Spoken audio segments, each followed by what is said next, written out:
हिंदू पौराणिक कथाओं में रामायण और महाभारत का नाम सबसे पहले लिया जाता है।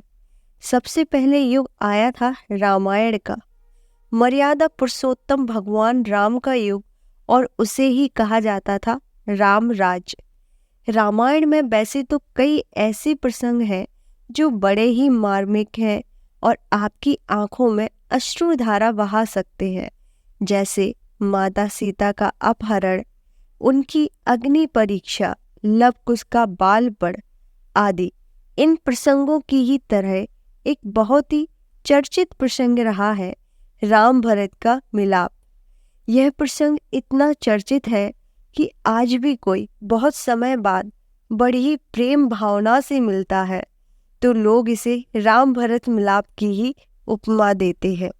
रघुकुल वंश के महाराज दशरथ के चारों पुत्र राम, भरत, लक्ष्मण और शत्रुघ्न अपनी शिक्षा दीक्षा पूर्ण करके अयोध्या लौट आते हैं।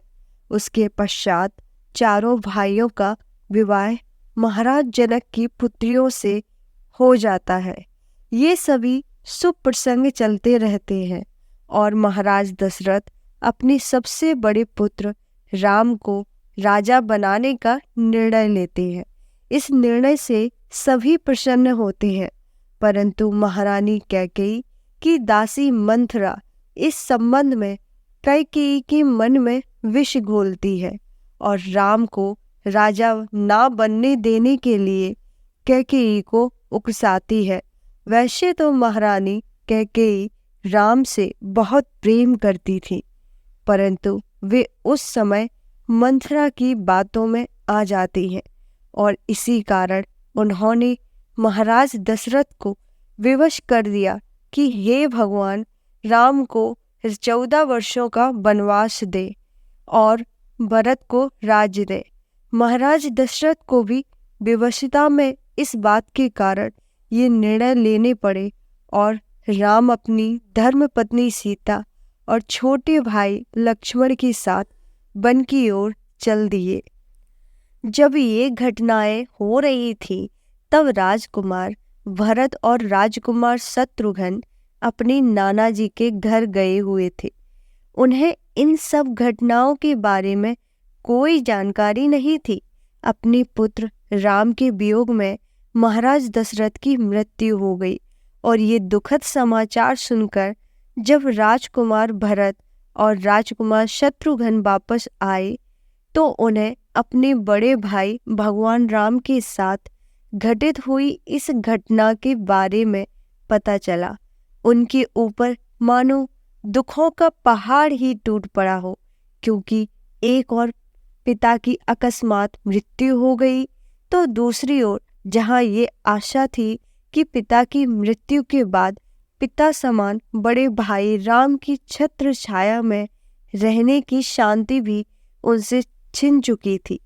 साथ ही साथ राज्य को कुशलता पूर्वक चलने की जिम्मेदारी भी अब राजकुमार भरत पर आ चुकी थी और इस जिम्मेदारी को वे कतई नहीं निभाना चाहते थे, क्योंकि वे ये जानते और समझते थे कि अयोध्या राज्य पर अधिकार उनके बड़े भाई राम का है और उनसे यह अधिकार छीनकर माता कैकेयी ने उन्हें यह अधिकार दिलाया है। इस ग्लानि भाव से राजकुमार भरत भरे हुए होते हैं। साथ ही साथ वे अपनी माता कैकेयी से भगवान राम के प्रति किए गए दुर्व्यवहार के लिए रुष्ट भी है। इन सभी भावनाओं से घिरे होने के कारण और भगवान राम को वापस अयोध्या लाने के लिए वे अपने बड़े भाई भगवान राम से मिलने का निश्चय करते हैं।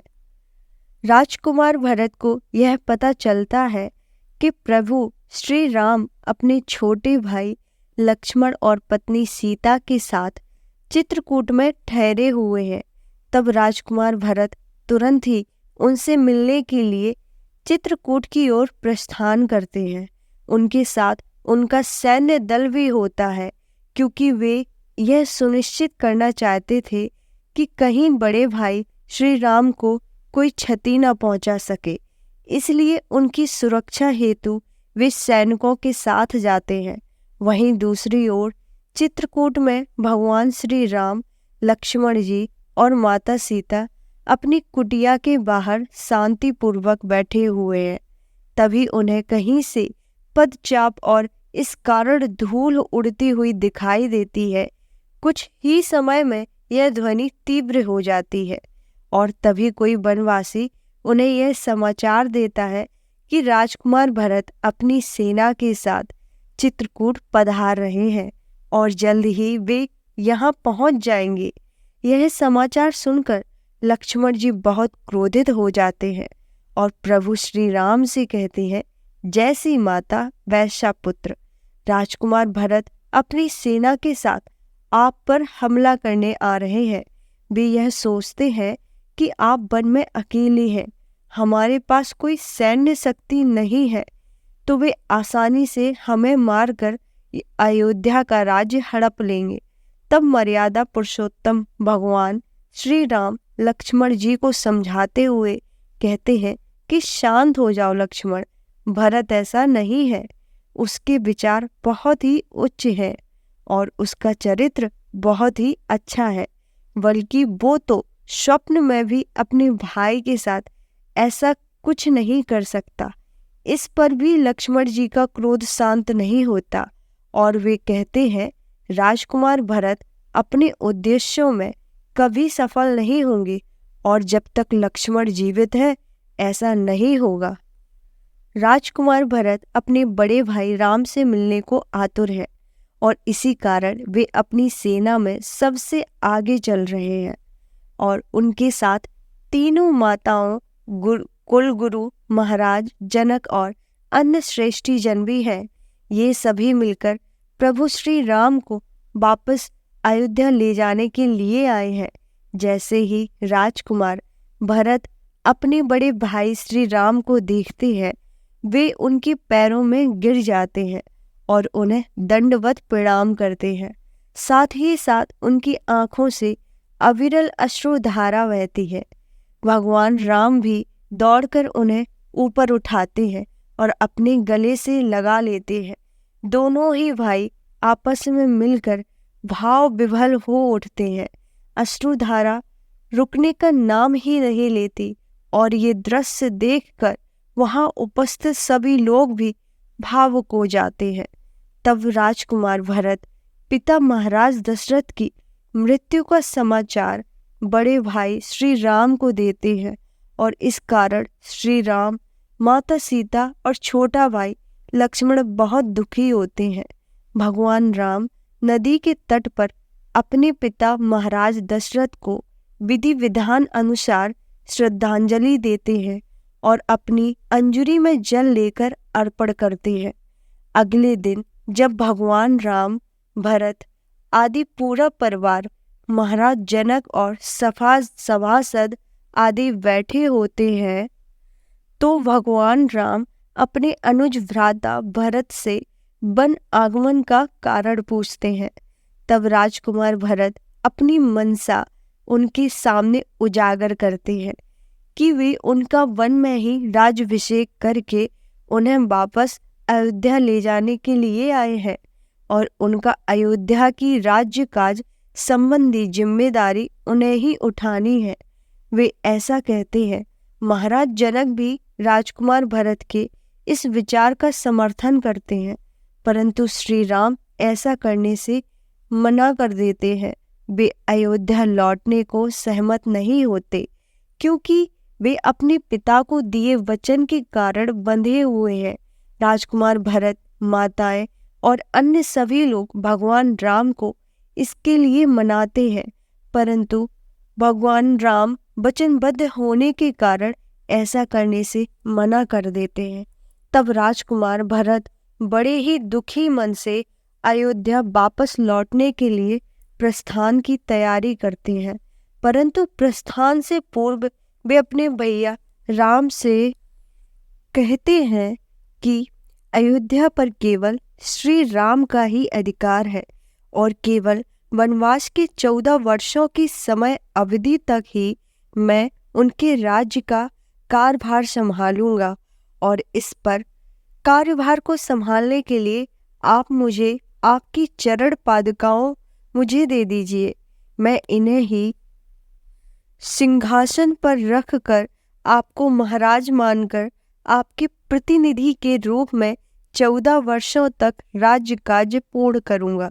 परंतु जैसे ही 14 वर्षों की अवधि पूर्ण होगी, आपको पुनः अयोध्या लौट आना होगा, अन्यथा मैं अपने प्राण त्याग दूंगा। राजकुमार भरत के ऐसे विचार सुनकर और उनकी मनस्थिति को देखकर राजकुमार लक्ष्मण को भी उनके प्रति अपने क्रोध पर पश्चाताप होता है। उन्होंने इतनी समर्पित भाई पर किस प्रकार संदेह किया और उन्हें इन दुखी घटनाओं को घटित होने का कारण समझा। भगवान श्री राम भी अपने छोटे भाई भरत का अपार प्रेम, समर्पण, सेवा भावना और कर्तव्य परायणता देखकर उन्हें अत्यंत ही प्रेम के साथ अपने गले से लगा लेते हैं।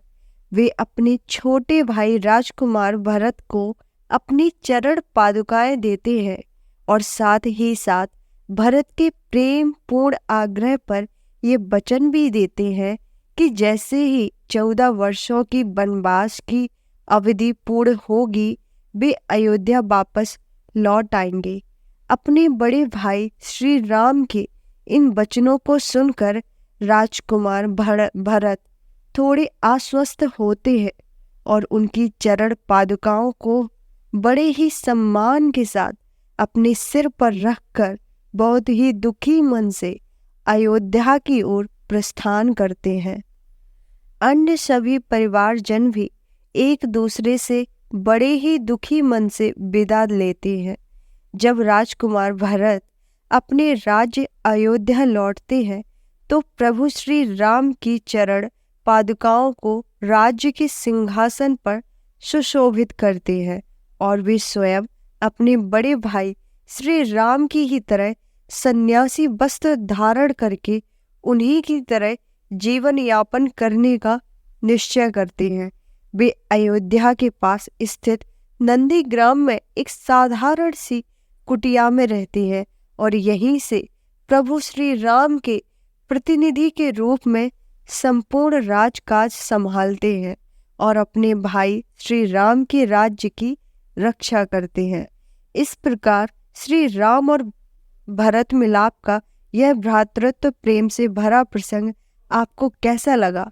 कमेंट बॉक्स में ज़रूर बताएं। जय श्री राम।